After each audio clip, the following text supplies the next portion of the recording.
Employee. వివాహ వయసు వచ్చినప్పుడు తల్లిదండ్రులు, రే అమ్మాయిని చూస్తావరా, ఎలాంటి అమ్మాయి కావాలి టకామని తల్లిదండ్రులకు చెప్పాడట. ఎలాంటి అమ్మాయి అని నేను చెప్పను, కానీ దేవుని చిత్తంలో ఏ అమ్మాయో ఆ అమ్మాయిని వివాహం చేసుకుంటా. ఈ అబ్బాయి ఒకటే మాట అన్నాడట, అమ్మా దేవుని చిత్తం ఎవరో వాళ్ళని నేను చేసుకుంటా. తెలిసిన అమ్మాయిల ఫోటోలు పంపించారు.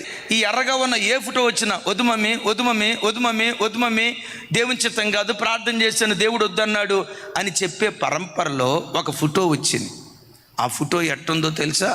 అమ్మాయి నల్లగా ఉంది, నల్లగా ఉంది. వాళ్ళ నాన్న అన్నాడట, వాడెందుకు ఇష్టపడతాడా, మా అమ్మాయి ఫోటో ఎందుకు ఇంకొకరిది? లేదు నాన్న, ముందు నేను దేవుని సన్నిధిలో కనుక్కుంటా, పంపించండి ఆ ఫోటో. తీసుకున్నాడట.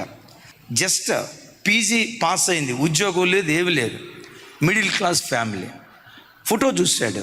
మమ్మీ నేను ప్రార్థన చేస్తా, ఒకవేళ దైవ చిత్తం అయితే ఆయన చిత్తం ఏదో అదే జరుగునుగాక, అవునని కానీ కాదని కానీ చెప్పజాలం, ఆయన చిత్తం జరుగునుగాక అని ఆ ఫోటో తీసుకొని ప్రార్థన గదిలోకి వెళ్ళాడట. దేవా, ఈ అమ్మాయి విషయంలో నీ చిత్తం ఏంటి? చేసుకోమంటారా, ముందుకెళ్ళమంటారా? ఇదిగో ఏంటి నా పరిస్థితి, చేసుకోమంటారా వద్దా? ప్రభు దగ్గర ప్రార్థన చేశాడు. ఆ ప్రార్థన మధ్యలో దేవుడు అన్నాడట, నా కుమారుడా, నీ కొరకు నేను ఏర్పరిచిన నీ నిజ జీవిత భాగస్వామి ఈ అమ్మాయే, ఈ అమ్మాయిని చేసుకో. ఆ ఫోటో తీసుకొని, మమ్మీ ఈ అమ్మాయిని నేను పెళ్లి డాడీ డాడీ ఈ అమ్మాయిని నేను పెళ్లి చేసుకోబోతున్నాను అని అంటే, ఆ తోబుట్టువులు తండ్రి, ఒరే కాన్షియస్లో ఉండే మాట్లాడుతున్నావా? నువ్వు ఎర్రగా ఉన్నావురా, 6 అడుగులు ఎత్తు, అందగాడివిరా, నీకు సోడక ఈ రంగెట్టా నచ్చిందిరా. నన్ను దైవ చిత్తం ఇది, నా స్వచిత్తం సిలువ వేసి దేవుని చిత్తానికి నన్ను నేను అప్పగించుకుంటున్నా అని నల్లగా ఉన్న అమ్మాయిని ఎర్రగా ఉన్న అబ్బాయి పెళ్లి చేసుకున్నాడు.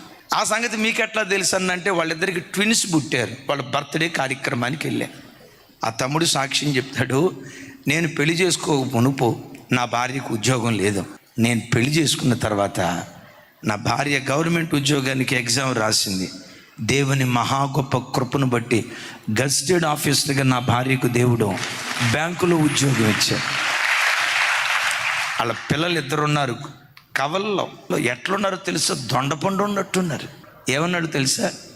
ఈరోజు నేను ఇలా ఆశీర్వదించబడటానికి, ప్రతి యవనస్తుడికి వివాహ వయసులో, వివాహ జీవితంలో కొన్ని కలలు ఉంటాయి.